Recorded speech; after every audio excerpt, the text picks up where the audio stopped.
Is Singapore the Asia for beginners?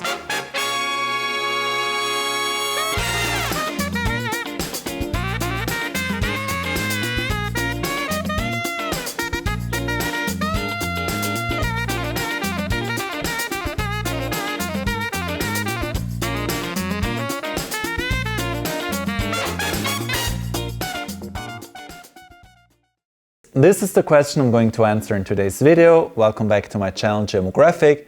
For those who are new here, my name is Gemo. I'm a Swiss traveler, mostly posting videos about Switzerland and Southeast Asia, with a brief focus on off-the-mainstream destinations and culture. If you like this kind of content, then definitely this channel is right for you, so you're most welcome to subscribe.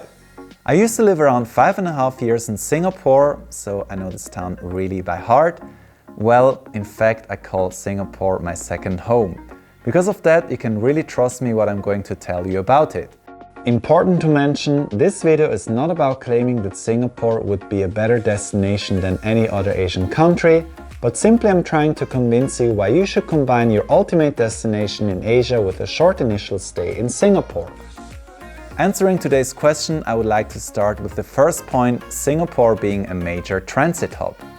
Singapore is one of Asia's major transit hubs alongside Bangkok and Hong Kong.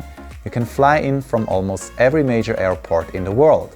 Changi Airport is the place to go for continuing your journey, as from there you can fly to basically every country in Asia. With that being said, and taking into account that you may have to take a long distance flight to reach Singapore, you may want to consider staying there for a few days. Should this be your first trip to Asia, well then, and now we just reached point 2, Singapore would be your first destination on this amazing continent. Number 3 is Singapore's diversity. Singapore has an incredibly diverse ethnic and religious landscape, which allows you for a first trip to Asia to get to know most of the cultures of this fascinating continent. Singapore's major ethnic groups are the Chinese, the Malays and the Indians. Each of them have their respective centers, for example Chinatown, Kampung Glam, Geylang or Little India. This allows you to experience the best of each world, which may inspire you for a future trip to China, Malaysia, Indonesia or India. Really fascinating about Singapore is the peaceful coexistence between the different religions. It may also be your first time ever to step into a Buddhist temple, Taoist shrine, mosque, church or Hindu temple. What I found very unique about Singapore is that you can find worship places of different religions in the same one street, sometimes even side by side. Also important to mention here, Singapore is a world city, and with that you'll find various immigrants across the region from Thailand, the Philippines, Indonesia and so on. As you can see, in Singapore you easily can get to meet the different cultures of Asia. The next point is culture shock. What I've heard a lot from people when they travel to Asia, for the first time they would directly go to China, India or Japan for example, and then over there they would face a culture shock. Myself, never having experienced a culture shock, it's very difficult to imagine how it feels. But what I can guarantee to you, in Singapore it is very unlikely to get a culture shock because Singapore is extremely diverse. Singapore is the place where East meets the West. Myself, having lived in Singapore for many years, I found that it has a lot of Western influence while still remaining loyal to its Eastern identity. With that, Singapore will allow you a smooth arrival to Asia. You slowly can get to learn about the different cultures, and yourself, you won't feel like being the only stranger in there.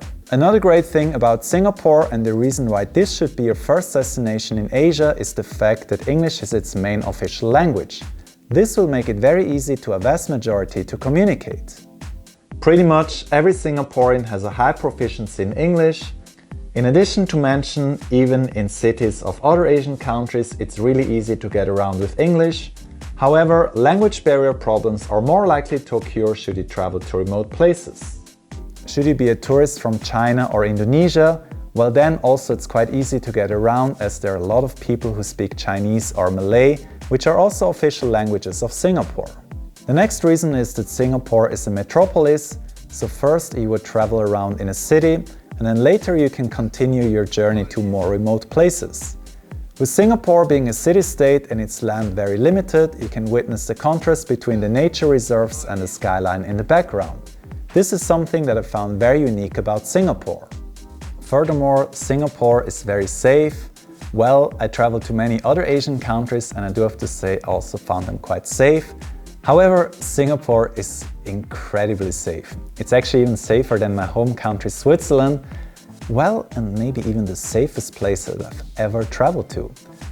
Since you'll be traveling far and especially the environment is going to be very new to you, it's really great to know that the place you visit is very safe. The next thing is that Singapore is very convenient. You got perfect transportation, there is the subway called MRT, there are many buses and even a lot of taxis available, and those are actually really affordable. It's also quite safe to be a pedestrian.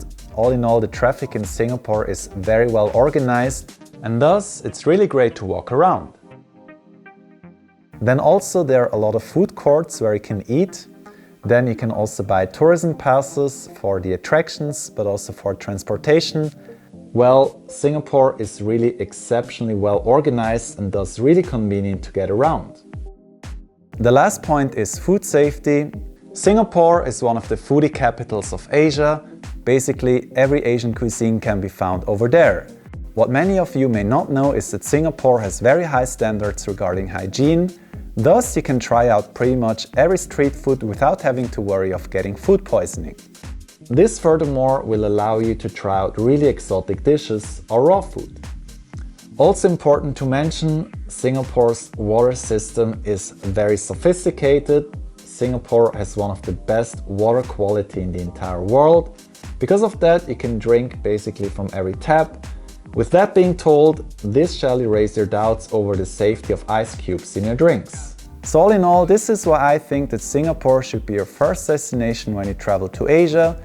It's good to stay there for about 3 days, maximum 5 days, and after that you can travel to any other Asian country. This is why I think Singapore is the Asia for beginners.